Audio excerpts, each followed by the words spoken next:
Hyundai এর IPO এসেছে এবং তা দেশের fifth most valuable auto company হয়ে গেছে। কিন্তু যেহেতু এই কোম্পানিটি ফিফথ পজিশনে আছে, তার উপরে চারটি কোম্পানি কি কি বা তার পরের কোম্পানিগুলো কি কি, চলুন একে একে সেটাই দেখে নেওয়া যাক। 7 নম্বরে আসে টিভিএস, যার মার্কেট ক্যাপ হচ্ছে 1,30,000 কোটি টাকা। 6 নম্বরে আসে আইশার মোটরস, যারা কিনা রয়্যাল এনফিল্ডের মালিক। এর মার্কেট ক্যাপ 1,31,000 কোটি টাকা।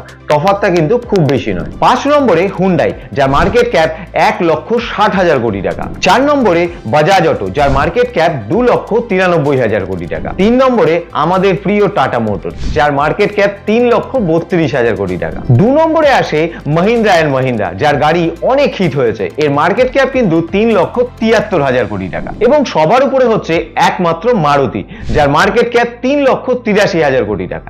এটি দেশের সবচেয়ে বড় অটো কোম্পানি এবং কেউ তার কাছাকাছিও আসেনি। এই কোম্পানিগুলির মধ্যে আপনার ফেভারিট কোনটি? কমেন্ট করে